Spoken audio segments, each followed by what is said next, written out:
Hello， 各位荧幕前面的观众朋友，大家早安，大家好，我是科技报局的主编周云杰，很开心今天在早上的这个直播节目里面跟大家一起来见面。那今天为什么科技报局会来到现场呢？其实主要是因为这个全球 AI 的领导级人物吴恩达他首次来台湾做公开的演讲。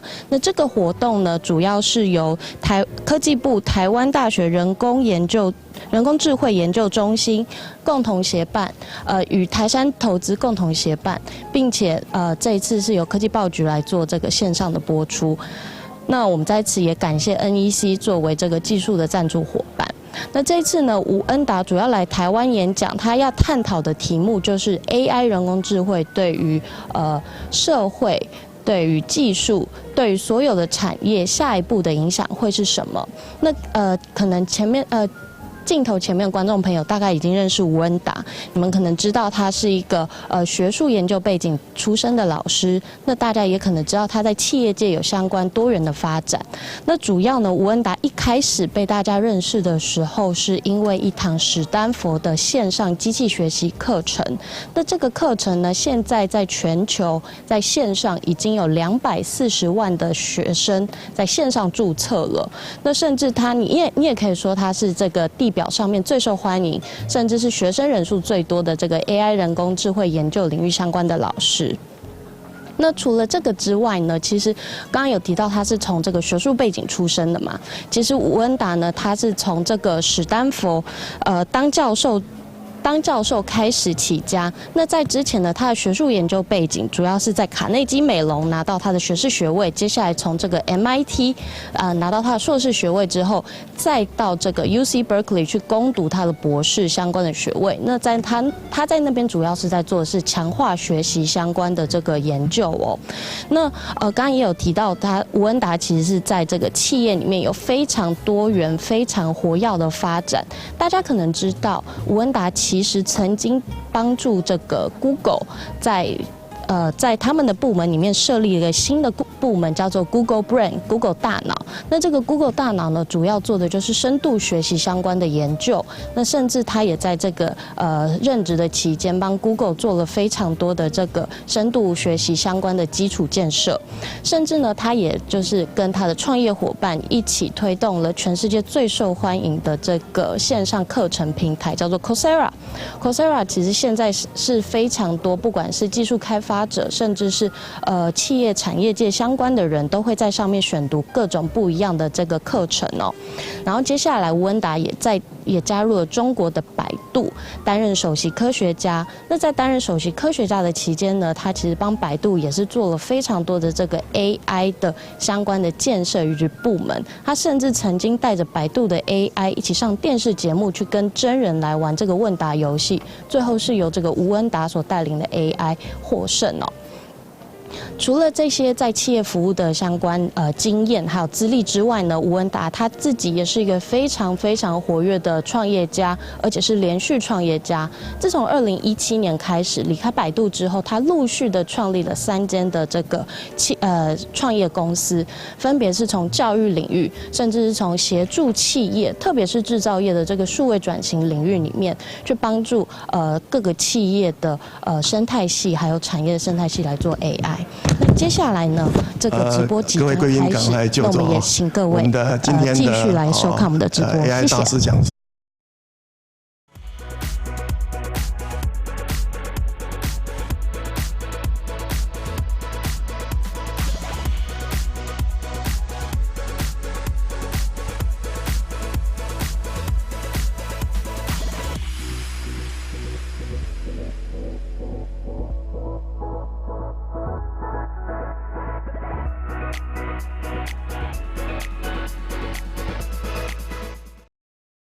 讲座。那在整个讲座开始进行之前呢，我先请几位贵宾来帮我们讲话。那首先我请科技部许有进次长来跟我们致辞，请欢迎许次长。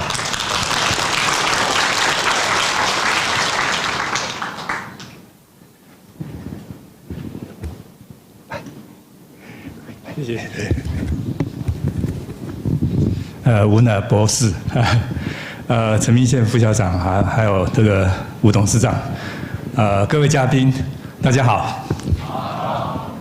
今天很荣幸能够来参加今天吴博士的专题演讲。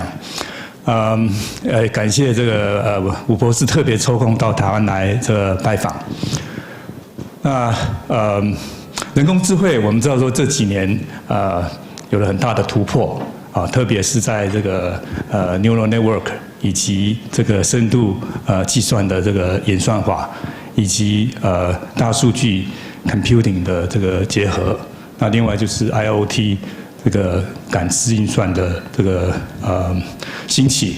那在过去这几年，我们已经看到这个人工智慧结合这个从 lab 已经走出到这个从实验室已经走出来到产业界。那科技部也在2年前看到这个趋势，所以我们就提出了这个AI 科研的5大战略。那这个 AI 科研5大战略，可能在场这边有很多的这个贵宾都有参加这个 program。那其中第一个 program，我们就建立台湾的这个 AI 的计算的平台，以及 AI 的云端运算。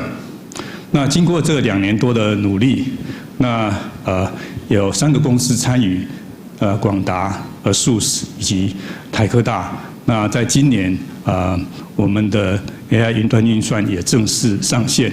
那有很多不管是学界或是业界的都参与我们这个云端运算的这个 beta program。那也看到有很多好评。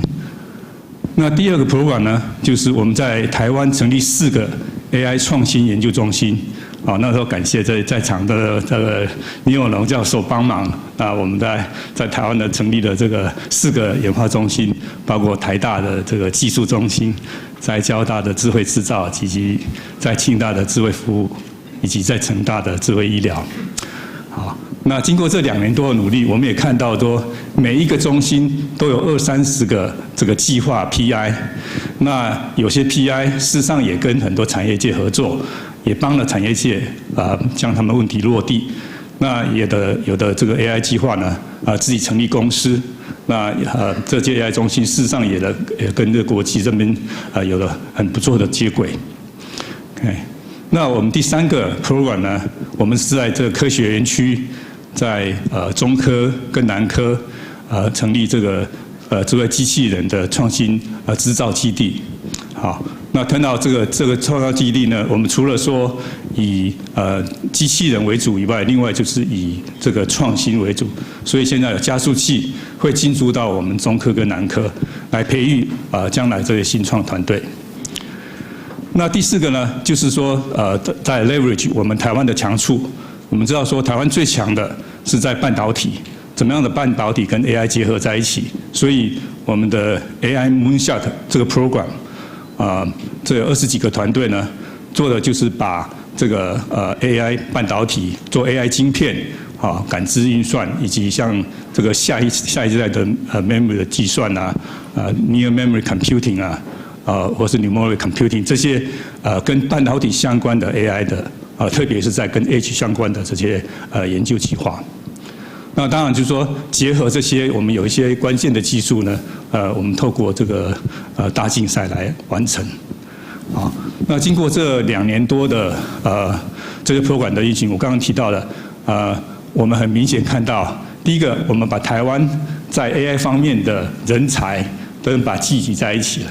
那第2个，看到台湾在研发上面，以及在产业落地上面都有很不错的成果。那也可以比较一下，就是说这2年我们的 AI 团队或是我们的 AI 的 researcher 在国际上面的重要的这个期刊里面发表的这些 conference 发表的这些论文都很明显的比前几年多了很多。好，那我们今天也非常感谢这个吴恩达博士答应来台湾给这个专题演讲。那吴博士，这个大家都知道，他是 Coursera 的 founder。那可能如果各位用到这个 Coursera 这个平台的话，你要知道这是他去首创的。他也参加过这个 Google Brain 啊，他也是放的 Google Brain。那在国际上他是很有名的，不管是在 AI 或是在机器学习的一个专家。最重要就是他对于这个 education promote 这个 AI， 他有很大的这个passion。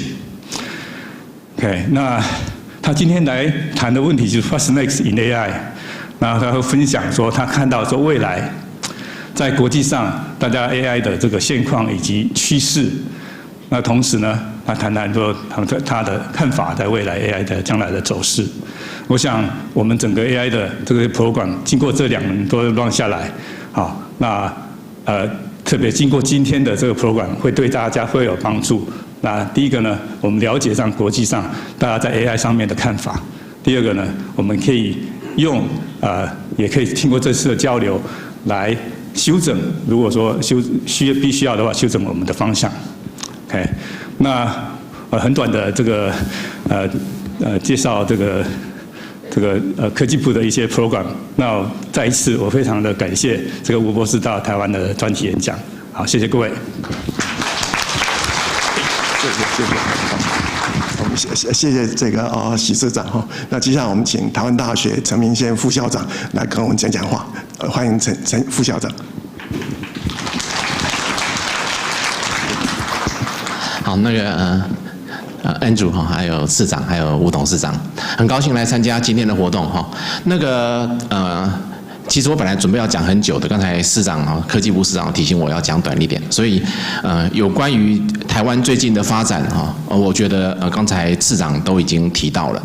那其实现在所谓新 AI 哈，就是 deep learning 跟 reinforcement learning 所带来的 impact， 其实大家也都看到了哈。所以呢，我觉得下一步其实就看这些技术如何哈realize into practice。好，除了现在已经看到的 computer vision 啦、NLP 啦、decision support 啦、process optimization， 还有包括像 AlphaGo 这些之外，看怎么样带来更多的impact 以及它接下来的发展啊。所以我觉得今天的专题演讲，吴博士的专题演讲呢，其实是一个非常合适、非常 timely 的演讲。好，那吴博士其实本身在重要的就是科技重镇CMU Berkeley Stanford 都待过。他 Berkeley 的指导老师应该大家都听过他的名字，就是 Michael Jordan。Michael Jordan， 不过不是那个篮球明星，是同名同姓，不过就是叫 Michael Jordan。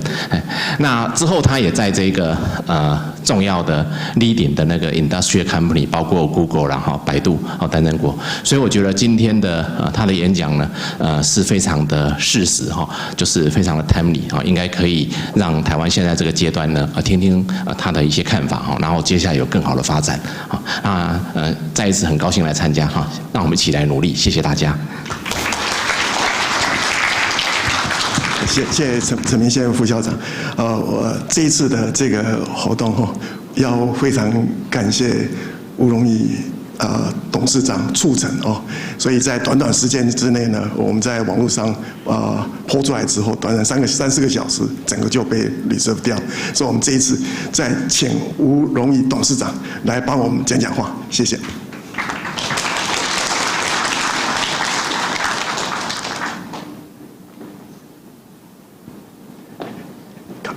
好，谢谢。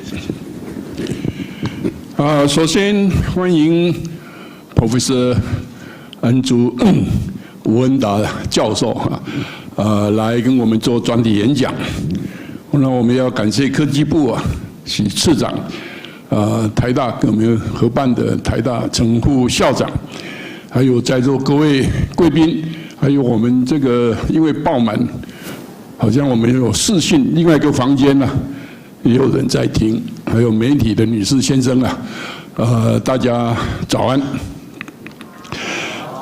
这个从刚才我们次长的介绍，还有我们这个副校长也稍微提一下。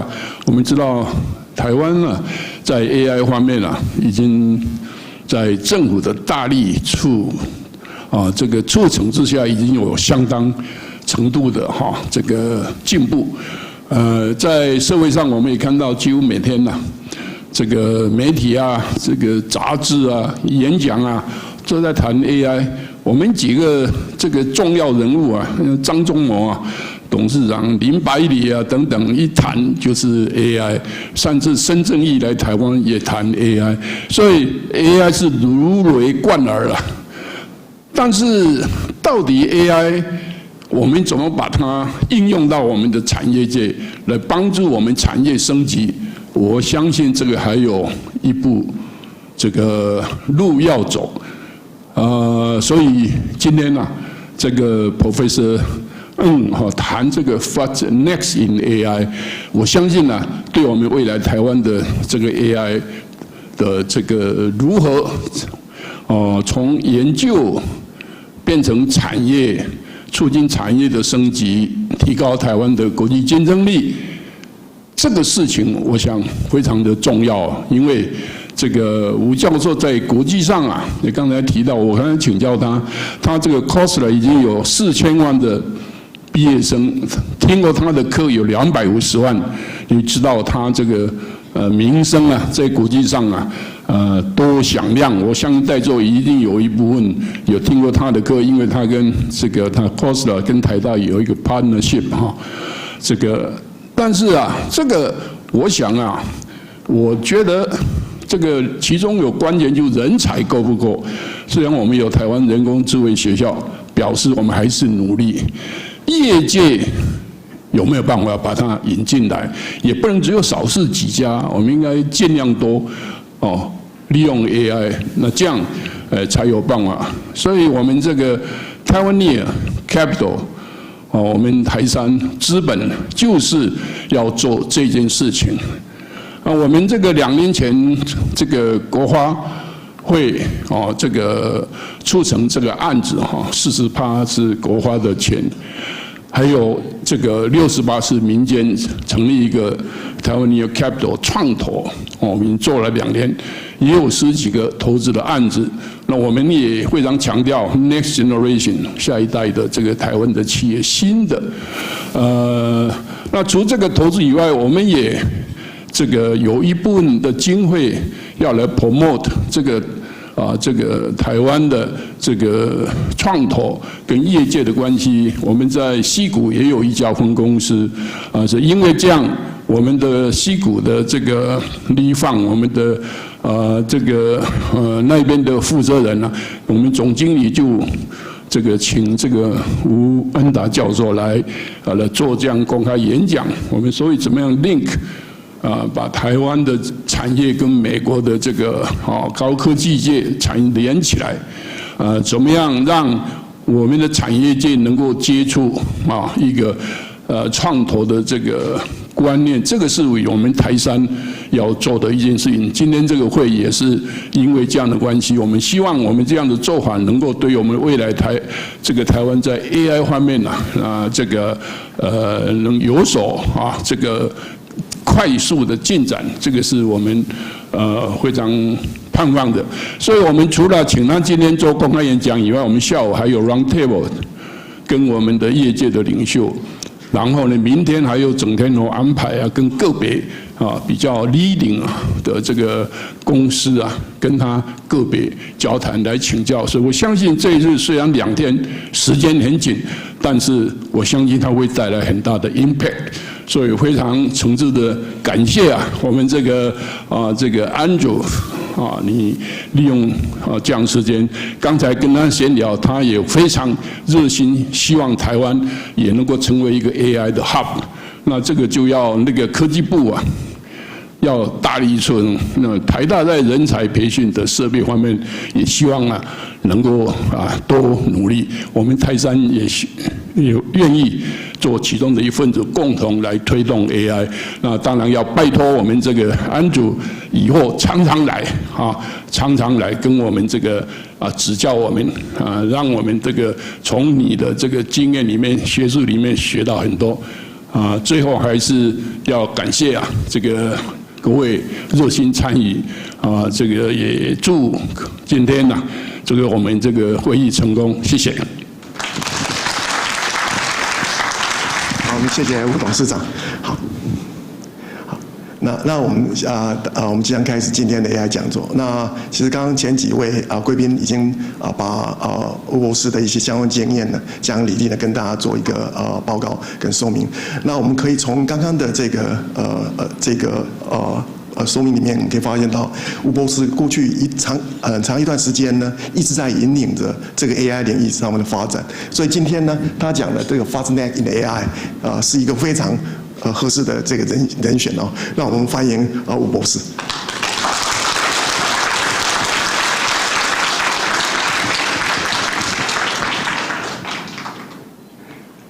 谢谢，谢谢，谢谢，谢谢。好，谢谢您的欢迎。So I think I'm going to speak English today, right? It's actually really nice to be back in Taiwan. Some of you know that my wife's family is from Taiwan. And so one of my favorite things in Taiwan has always been to work late and then go to the night market and 要去吃臭豆腐。我在美国待了很多年，都找不到比台湾那么好的臭豆腐。So I'm here for a couple of days because I'm here this week because I'm excited about the potential of AI in Taiwan. And I'm grateful to Most and Taiwania for helping organize this, and also Taiwan Daxue for hosting this. At Coursera, we've had a fantastic partnership with Taiwan Daxue for many, many years. One of the first very early Coursera partners, so it's nice to be back here on campus.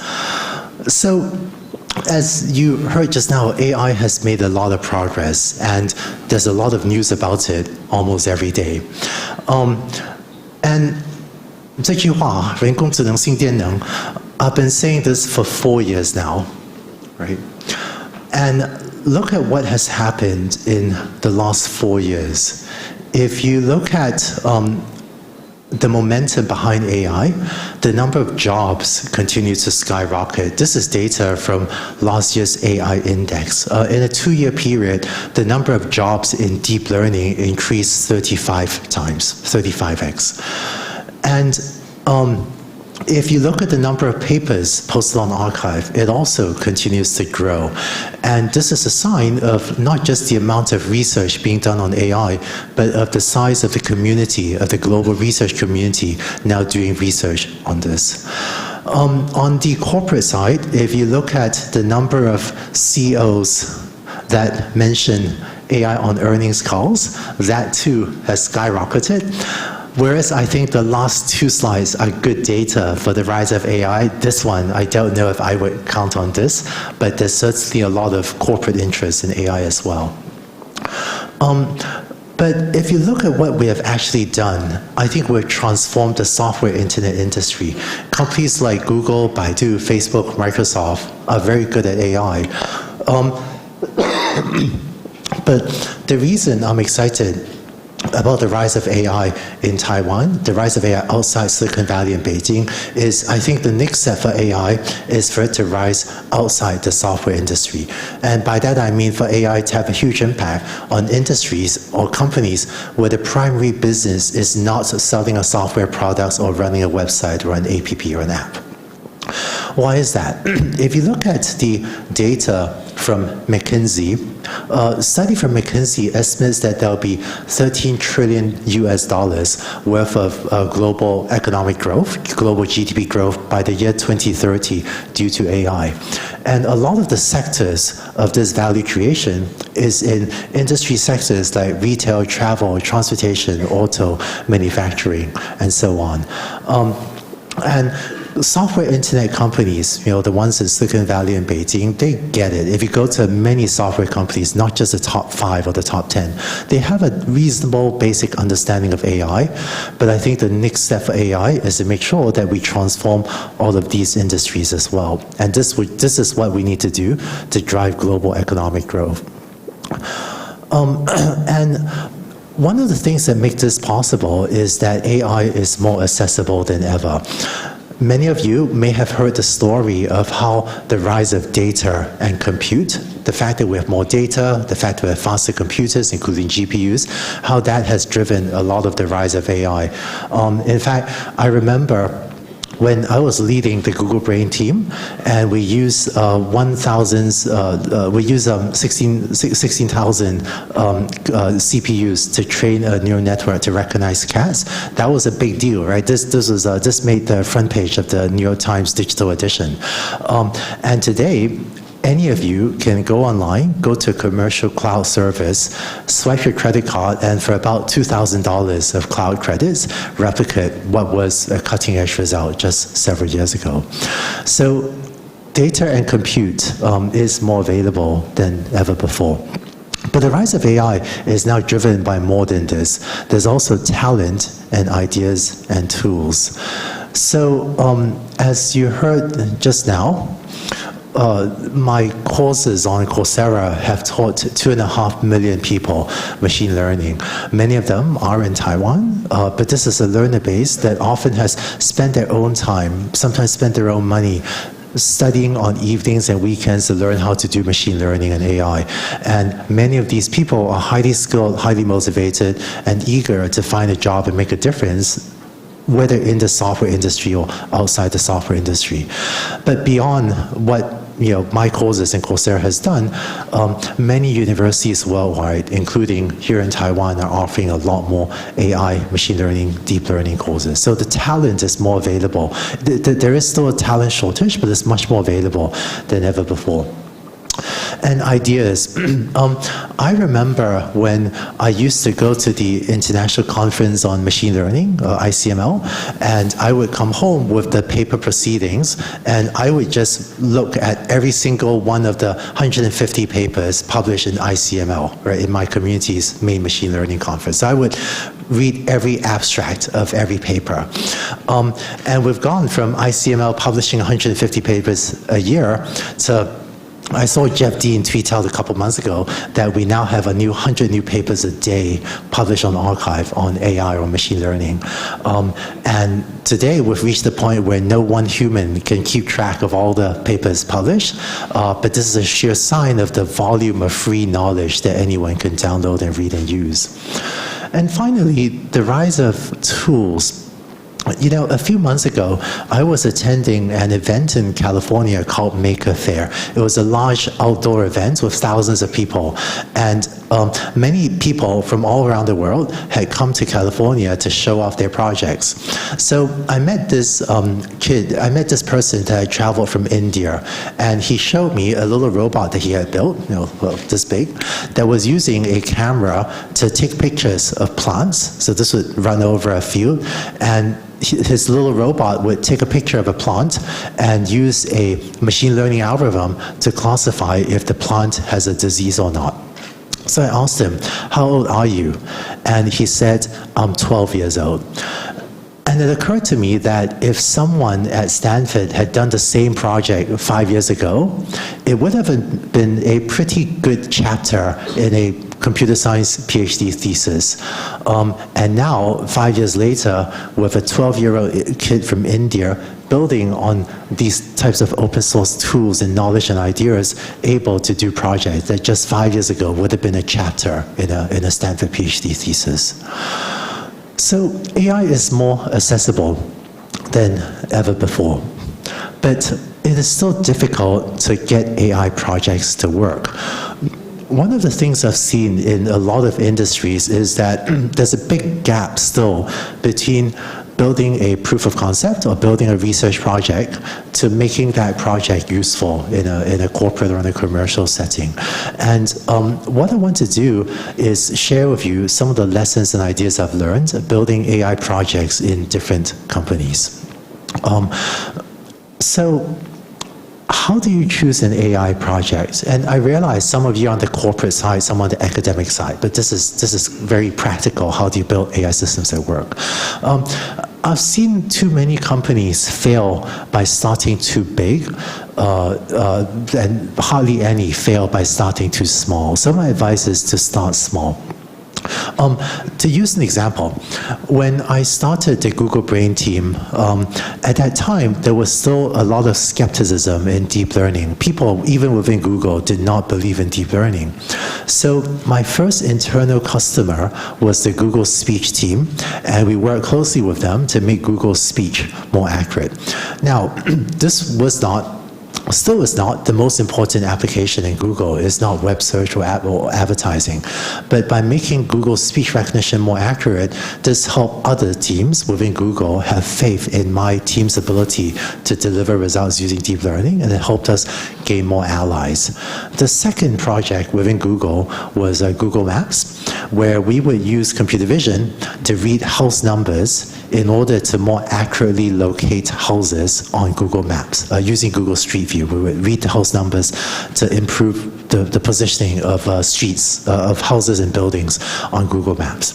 And it was only after doing these two projects successfully that I then started the conversation with Google's ads team, which, as you know, is very lucrative.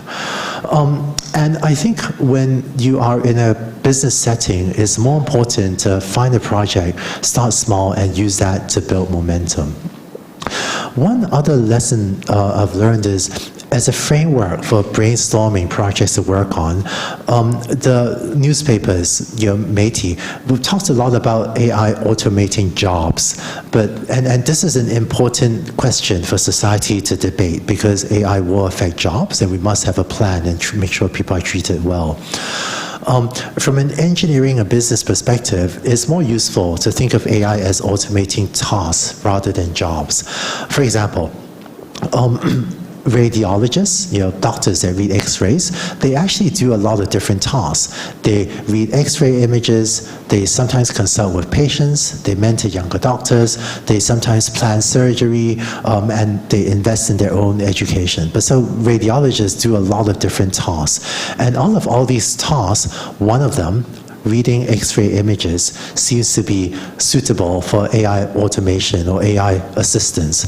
And so that's why many teams, including my team, has been working on AI for trying to automate or to assist with reading radiological or X-ray or CT or MRI images.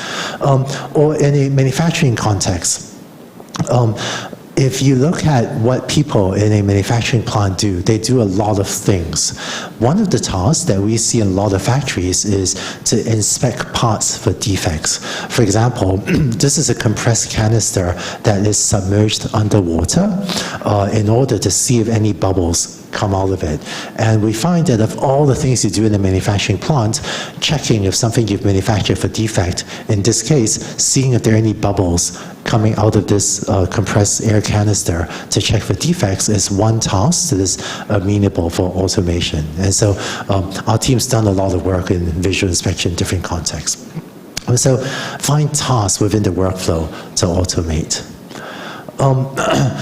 Finally, it's important to combine AI and subject matter experts in order to find the most meaningful use cases.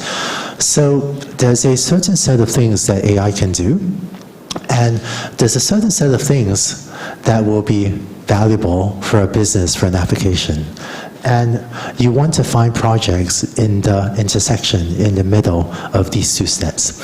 Because AI technology is still quite hard and quite complicated, only AI experts have a good sense in what's on the set on the left, and only subject matter experts or the business or the application experts have a good sense in what's on the set on the right. And so in order to brainstorm the most valuable projects, it's important to have AI experts and subject matter experts get together in order to find projects to work on together. And about a year ago, over a year ago, I was visiting a factory in a pretty remote city, and it had not snowed in that city for over 10 years. And this is a factory that makes plastic parts. And the last time it snowed, over 10 years ago, many of the plastic parts they made came out melted and shaped in a strange way because it was very cold, right? They have to melt plastic, and it was very cold. So I asked them, what will you do if it ever snows again? And they said, I don't know. It hasn't snowed in 10 years, but there were these 3 guys, it was all 3 men, but there were 3 guys that were there 10 years ago the last time it snowed, and their answer was, if it ever snows again, we'll just do whatever these 3 guys tells us to do, because they were the only ones here that were here last year. So today, a lot of businesses, especially outside the software industry, are run based on this type of tribal knowledge and experience, where people have been doing this for a long time, so they have the right intuitions. But think, what if those 3 guys were to retire? Would that knowledge be lost? And it's often by having AI experts sit down together with the subject matter experts, like these 3 people with many years of experience in the business, that we can brainstorm the most useful use cases, and also try to move these businesses from being so tribal knowledge and intuition driven to more systematic and data driven, which also helps the company sustain if any of these guys ever retire. So to summarize, when choosing AI projects, I recommend to start small, like what I did with speech at Google, right? To do a few small projects to gain momentum. Think of how to find tasks to automate, and finally, brainstorm projects by combining AI experts and subject matter experts. Now, I've talked about how to find 1 or 2 AI projects, but there's more that you can do. And when you've brainstormed a few projects, I've talked about making sure the project is doable as well as valuable. So when I get together with a partner or a team, I usually recommend to brainstorm at least 6 different projects. One thing I've seen is sometimes even the CEO gets really excited about one project, but if you just pick one project, sometimes that may or may not be the most valuable thing to do. So when I'm working with partners to find useful AI projects, we usually brainstorm at least 6 projects and then go through technical diligence and business diligence to make sure the project is feasible and valuable. So in technical diligence, we will ask questions like, can an AI system meet the desired performance? Let me see. How much data is needed, and what's the engineering timeline? And either I or senior engineers can take a look at the project idea to validate that this is doable from a technical perspective. Unfortunately, there is a lot of hype about AI, and sometimes people have unrealistic expectations about what AI can do. We've seen too many car-making CEOs, automotive CEOs, stand on stage and announce plans for self-driving cars that turned out to be unrealistic, right? In fact, quite a few times, I would be, on stage together with the CEO, and that car-making CEO will say these very ambitious plans. And then 20 minutes later, we would get off stage, and I will talk to that CEO's engineers. And even that CEO's engineers will tell me, no, what the CEO just said is not doable, and they're not doing it, right? So I think technical diligence is important. And then the other part of it is business diligence, to make sure that this project has value if you're able to do it. And the value could range from lowering costs and increasing revenue, which can help the current business, to launching new products or businesses to help a company, help an organization launch new businesses. So when I work with partners on AI projects, I usually recommend, don't become fixated. Don't choose one project right away. Instead, brainstorm at least 6 projects. And for each of the projects, we will usually spend a few weeks doing technical and business diligence to finally choose 1 or 2 to commit to, only after we are convinced that it passes both of these. Now, let's see. For companies, often the build versus buy decision. And just to share with you my experience, I find that machine learning projects that is, projects that result in a running AI software can often be done in-house or outsourced.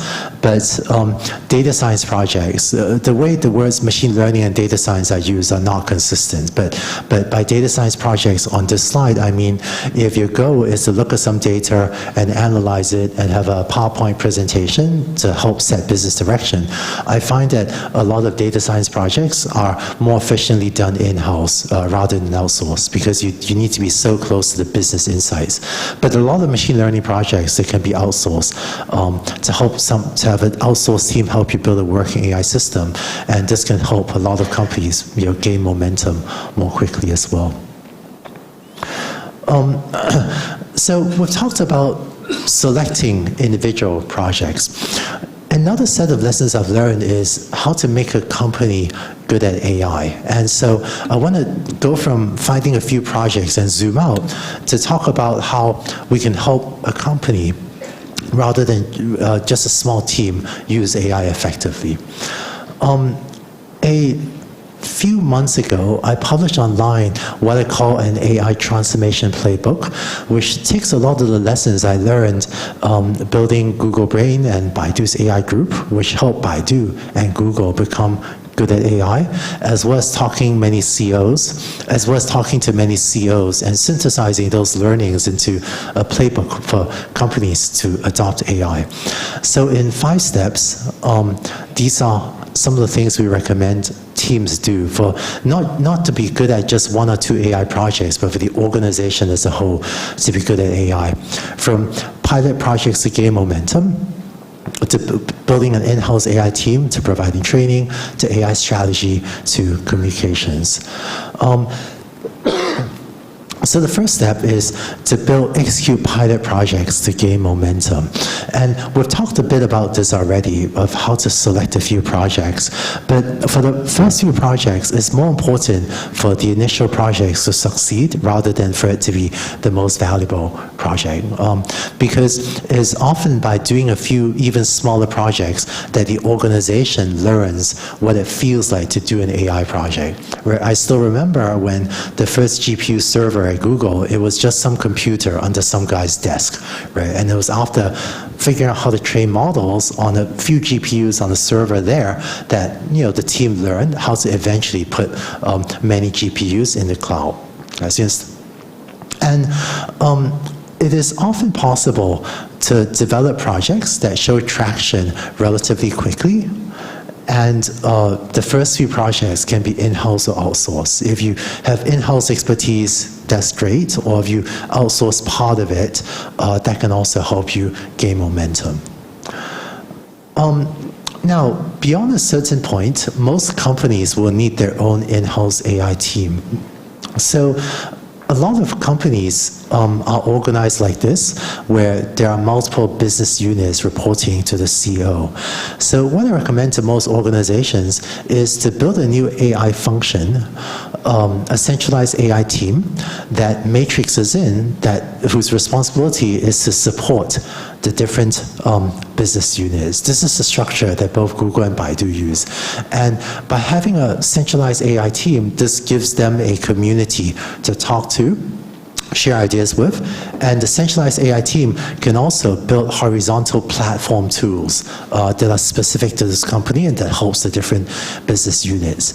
And in some ways, I feel like if you look at Taiwan as a whole, rather than just one company, look at Taiwan as a whole, I feel like most in Taiwan here and NTU maybe play a little bit of the role of a centralized AI team technology team can help a lot of different organizations across Taiwan. Maybe it's an imperfect analogy. Step 3 is to provide broad AI training.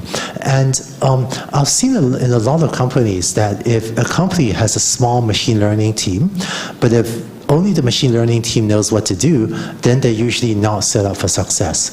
One of the things about the great AI companies is that up and down the management chain, people have some basic level of knowledge about AI. So I recommend to companies that at the executive role, C-level, and senior executives, senior business leaders, that they should learn a little bit about what AI can and cannot do, what AI could do for the company, and learn how to think about AI strategy, as well as how to resource allocate. And then the leaders of divisions working on AI projects should be able to set project direction, do resource allocation, and know enough about AI in order to monitor progress.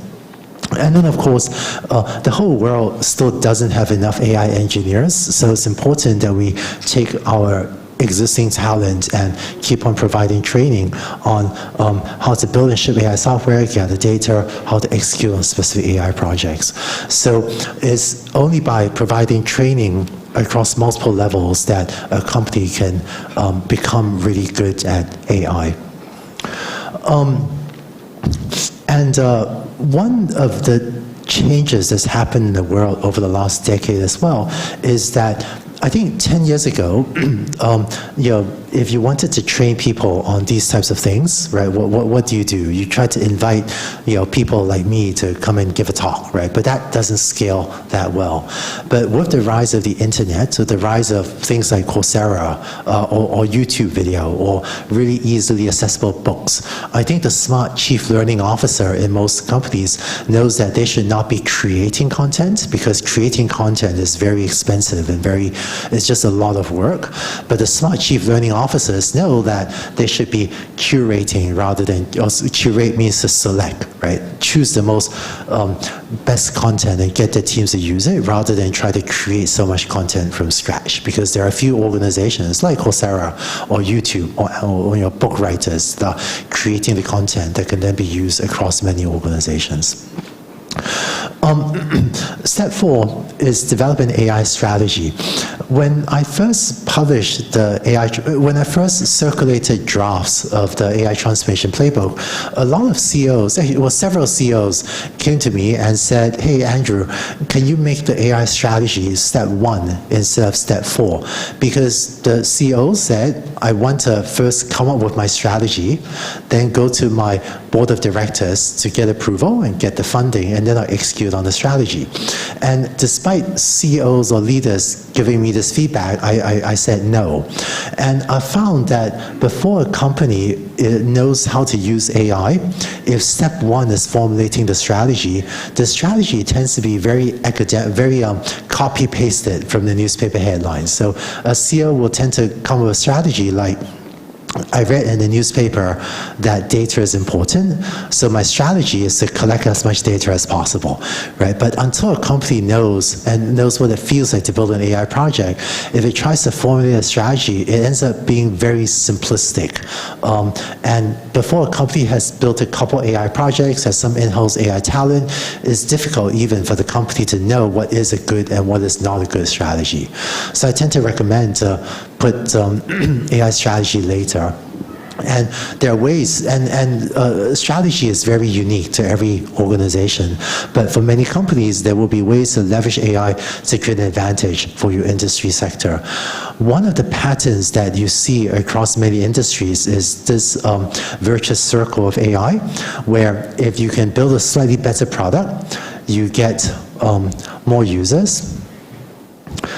And having more users allows you to get even more data, and that feeds into the AI to keep on improving your product. And so companies that move fast, a little bit faster than competitors, to enter this virtuous feedback loop, this positive feedback loop, can sometimes gain a long-term business advantage.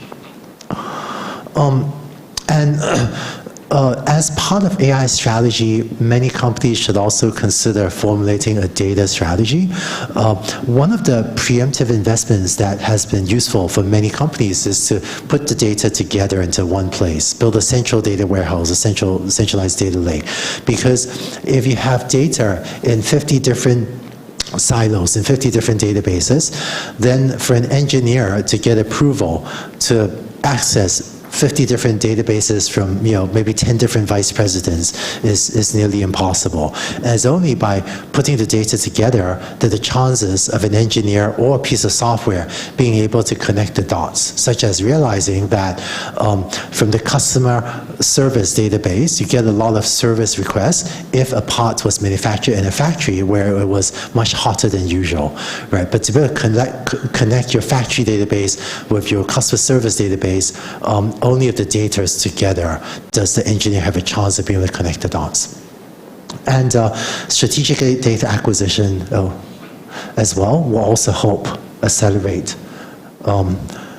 unified data warehouse. And then in the US, we've seen a lot of businesses with network effects and platform advantages, and often using AI as an accelerator to help you build the platform where the network effect can help a company gain a long-term advantage. Finally, excuse me. I'll go over this one quickly. When a company has built up an AI capability, sometimes they'll also ask us for help with internal and external messaging, ranging from investor relations to government relations to user education to talent and recruitment. So we've been helping some of our partners with some elements of this as well.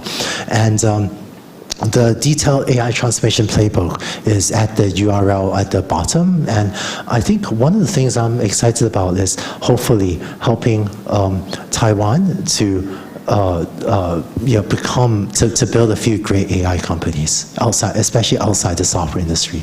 Right? Now, before talking a bit about Taiwan, I want to share with you some technology trends that I'm excited about. AI, specifically supervised learning, deep learning and supervised learning, is creating tremendous economic value.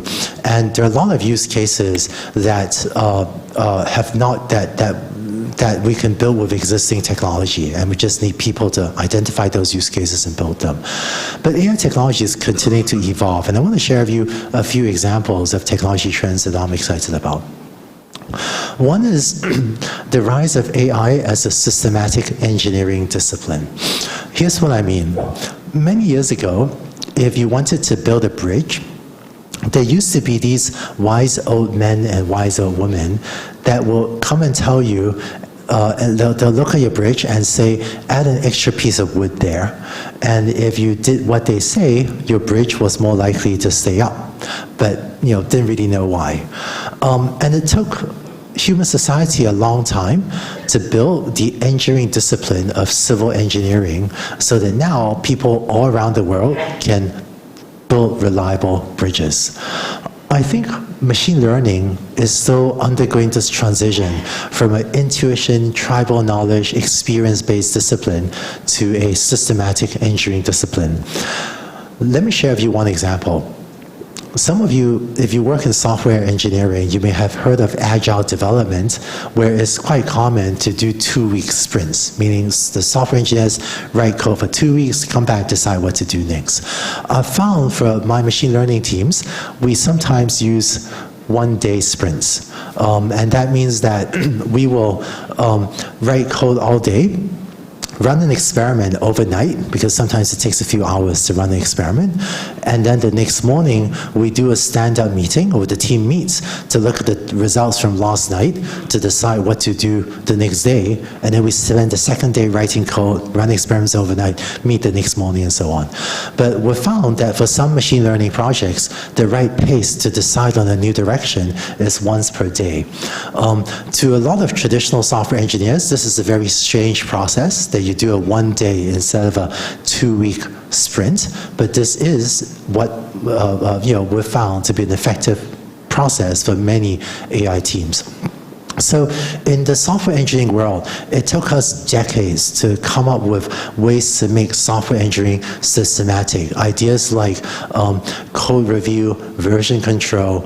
It took us a long time to come up with those ideas. And I think in the AI world, we're still in the process of inventing those processes to make it more systematic.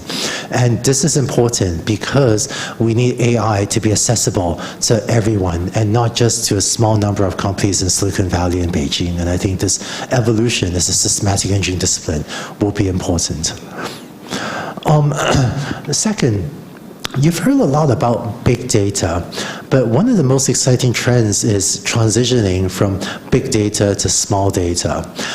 A lot of AI was driven by big data because a lot of the early work was done in consumer internet companies, which have a lot of users, hundreds of millions or billions of users, and so the consumer internet companies just have a lot of data. But once you go outside that software industry, most industries do not have as much data. For example, in manufacturing, if you it turns out that if you have 1 million pictures of scratched smartphones, then a lot of teams can write an AI software to do automatic inspection, right? To recognize if a smartphone has a scratch on it, if you have 1 million pictures of scratched smartphones. But fortunately, no factory in the world has manufactured 1 million scratched smartphones that now have to be thrown away. And this giant database just does not exist. But if you're able to get an AI system to work with just 10 images or maybe 100 images, then this dramatically opens up the set of use cases for AI technologies. And this is an important trend for AI to break out from software internet to all of the other industries. So with the rise of technologies like one-shot learning, few-shot learning, data augmentation, also self-supervised learning, which I'm excited about, I'm seeing a lot of progress in AI for small data. So my team at Landing AI does a lot of work on small data as well. There's been a lot of hype about reinforcement learning in the media.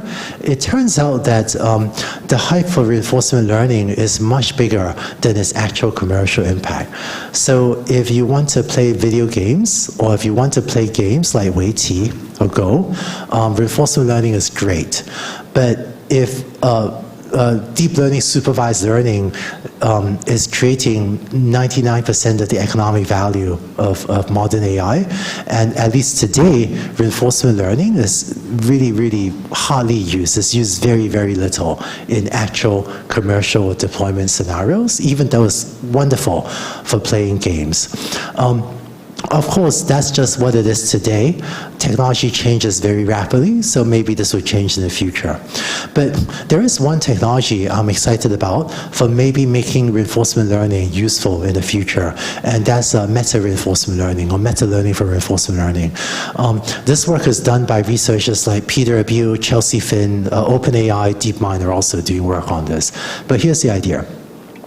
I used to fly autonomous helicopters at Stanford, so that's a picture of my radio control helicopter.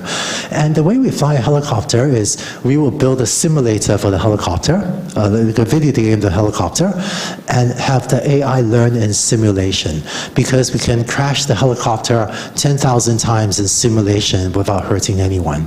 And then we'll take the learned controller, learn from a simulator, and put it on the actual helicopter.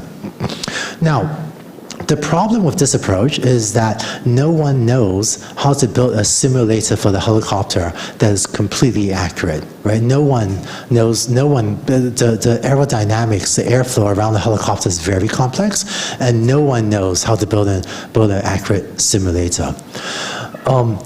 So meta-learning allows you to do the following.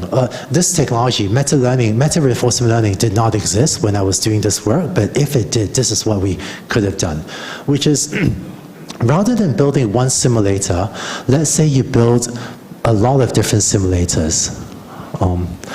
Maybe build 5 or 10 or 100 different simulators of helicopters, where in every simulator, the helicopter is a little bit bigger, a little bit smaller, the thrust is a little bit stronger, a little bit weaker, and vary lots of parameters randomly in all of these different simulators.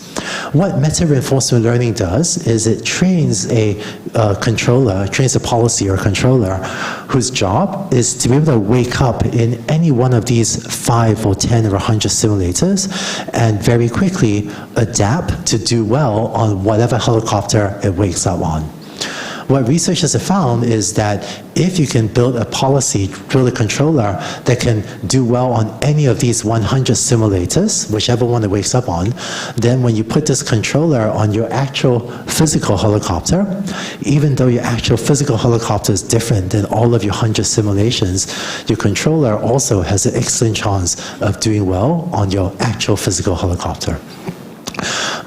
So reinforcement learning's commercial impact today is still quite small, but I think ideas like this will help us take these ideas to practical realities in manufacturing, or actually my team's doing quite a lot of work in agriculture, where we're exploring these types of techniques as well. And finally, a couple more trends I'm excited about is, and this will affect Taiwan as well, is AI. A lot of AI has been done in the cloud, but increasingly compute needs to be done at the edge. The edge means in your smartphone or your Amazon Echo or Google Home or Baidu DuMi, your smart speaker, or things that are, or your self-driving car, things at the edge, or in the fog servers in the middle. And the interesting thing that's been happening the last few years is that each of these compute substrates has its own Moore's law, right? Cloud computers are getting faster at a certain rate. Edge computers are getting faster, but at a different rate than cloud computers. And your wireless network is also getting faster, but at a different rate than these things as well. So because there are all of these different competing Moore's law with different things getting faster, from compute and the networking getting faster at different rates, I find that almost about once per year, my teams have to rethink what compute to put at the edge, what to put in the cloud, what to put in the fog, what data to store. And this is a very exciting and dynamic time for building these applications. But for Taiwan, with the strong semiconductor industry, I think Taiwan can play a huge role in shaping this future as well. So let me just finish up with a few thoughts on AI in Taiwan. I think that the world needs more AI hubs than just Silicon Valley and Beijing. Silicon Valley and Beijing had very strong software internet industries, and because the rise of AI has started with software internet, a lot of that work has been done in Silicon Valley and Beijing. But AI is still very young, it's still very immature. Even Silicon Valley and Beijing do not have mature AI ecosystems. I know they seem really advanced, but I can tell you, we're still making stuff up, right, in Silicon Valley and Beijing. We're still inventing new things every month.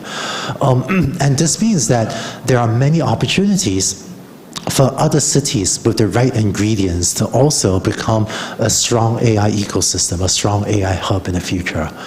I think Taiwan has those ingredients with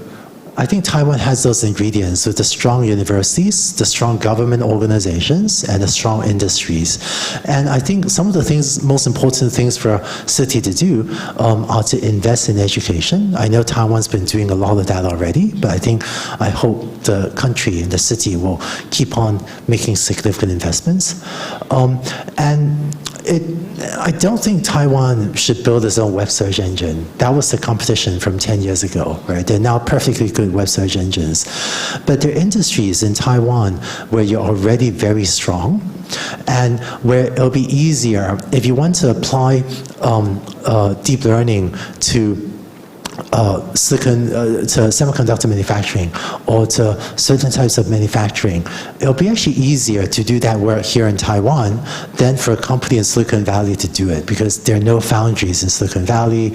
There's very low manufacturing in Silicon Valley. And I think rather than competing generically with the software internet industries, the best opportunity for Taiwan is to build out AI for its own vertical industries, because Taiwan could do that much more efficiently here than probably Silicon Valley or Beijing can. And I think one of the most exciting things I've seen has also been the nationwide programs like MOS and Taiwan, and I'm grateful for the help organizing these events at NTU as well. And I've seen all of these programs in different countries, programs like this in different countries, be very effective. And last year we had a LEAP scholar that joined my team from MOS, and we had an engineer, Bolian, that did great work, right? So he came from Taiwan to my team in the U.S., spent a year with us in the U.S., and exchange programs like this are effective, and we're grateful for his help. Hopefully he learned a lot from us. You could check with him, I guess, see what he says. But I think that the world needs more AI hubs than Silicon Valley and Beijing. And if you look at what Uber and Didi and Grab, if you look at what Uber did to the taxi industries, for most industries, you would be better off if you built AI for yourself and control your own fate, rather than have a startup disruptor, like an Uber, due to Taiwan industries, what Uber did to the taxi industries. So, I think Taiwan, if you look across Asia, is one of the few. I think not a lot of cities have all the ingredients, from the educational system to the talent to the government institutions to strong industry needed to become a strong AI hub in the future. And I have faith in Taiwan to work on this and become a strong AI hub. And I hope that you too will have faith in Taiwan. And if I can play a small role in supporting the rise of AI in Taiwan, I would be very honored to do so. So with that, let me just say thank you all very much and take questions.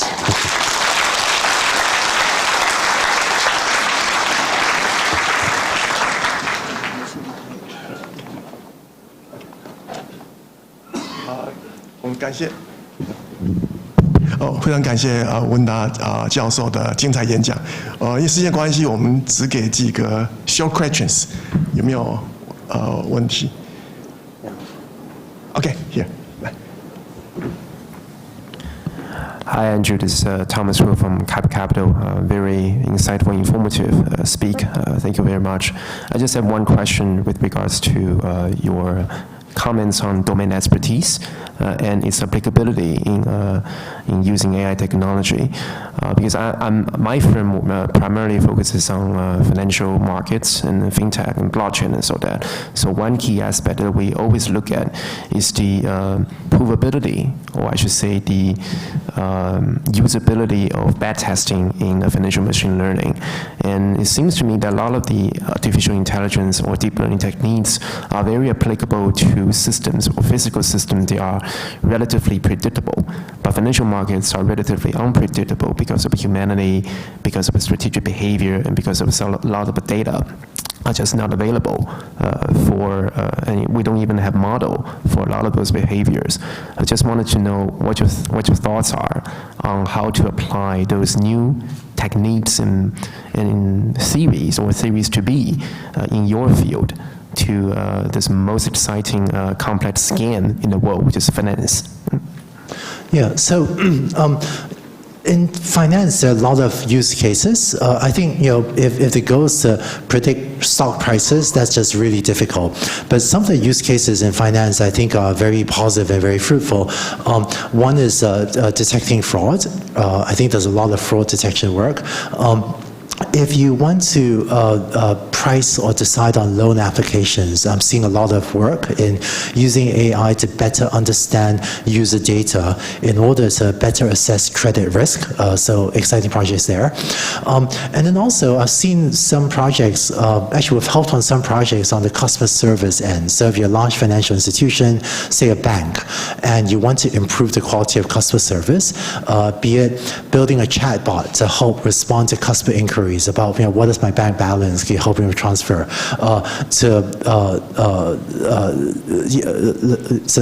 to also helping people in the physical retail store be more, help track the performance of people in the physical bank in terms of their performance. I've seen use cases like that. But I think probably there's a large bucket of use cases in understanding user data. A lot of financial organizations already have a lot of data, and sometimes you can go outside to get even more data and combine the data together.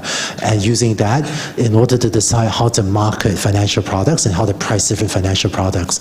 I think that those are some examples of categories that we've seen, or sometimes I've worked on some of these that I think is exciting. Yeah. Hope that's helpful. 大家没有问题。Over there.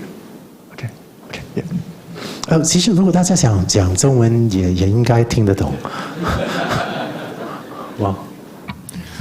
Thanks for the great speech. I just have a quick question regarding the adversarial-based approaches. So, in today's speech, you haven't covered the adversarial-based approaches. So I'm just wondering, other than generating training data sets and super resolution, do you see any early adoption signal in any of the business use cases for that? And if not, are there some of the other new paradigms that is also exciting as the adversarial-based approaches? Thank you.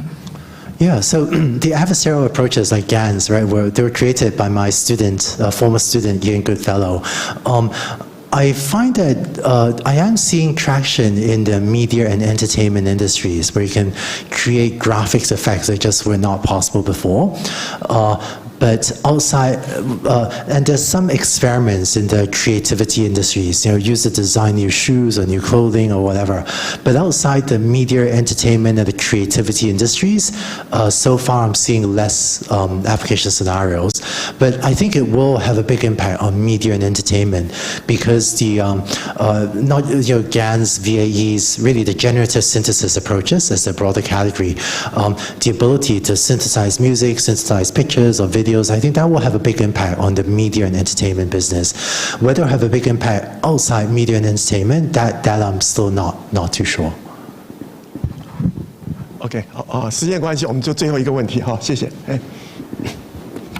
You mentioned a couple of times in your presentation that your team at Landing AI is helping out with a couple of agricultural projects involving AI. I'm curious to hear what those may be. Sure. So I guess this is public. We've been working with Zhong Zhongke with building smart agricultural machinery. So Zhong Zhongke is or Zhong Zhongji in China is a great agricultural machinery company, but sees the trend of using AI to build smarter sprayers, smarter harvesters as an important capability to build smarter products. So we've been partnering with them. One of the actually they've been putting out press releases about working with us, so this is public. But I think building smart agricultural machinery. Imagine if a farmer can drive a smarter machine, and as a result, the crops grow better and you harvest more crops, right? That's just very valuable. And I think agriculture is one sector that will have to become more intelligent. One of the things I'm excited about, one of the things I think to share with you the way I think about AI. I saw with my own eyes how Google and Baidu became much more effective and much more valuable as companies because of the AI adoption, right? With adopting AI, the companies became, the products of the companies became more valuable and more effective, and internally, the companies also operated significantly more efficiently. But this potential for a company to become more effective and more valuable is not just in the software industry. And one of the things I hope to do is, for example, to help an agricultural company also become much more effective and much more valuable. But to do this with different industries. So if we can help a telecoms company or a manufacturing company or a semiconductor company become more effective and more valuable using AI, then I think, to be really honest, one of the mistakes my community made, one of the mistakes we made with the rise of the internet was we created tremendous wealth, but we also contributed to wealth inequality. We created a lot of wealth for Silicon Valley and Beijing, basically, right? Maybe the East Coast. And it's important to me that this time round, with the rise of AI, we will create tremendous wealth. That's really obvious. But it's important to me that this time round, we make sure that the massive wealth we create with AI is shared in a fair way. And this means not having it be concentrated just in Silicon Valley and Beijing, and not having a concentration be just in the software internet companies, but to make sure that this technology fairly reaches all cities, all people, and all industries, right? So.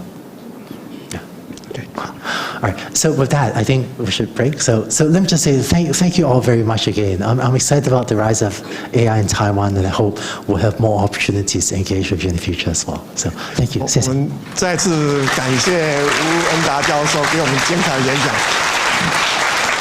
那也谢谢大家的参与，感谢，谢谢，谢谢。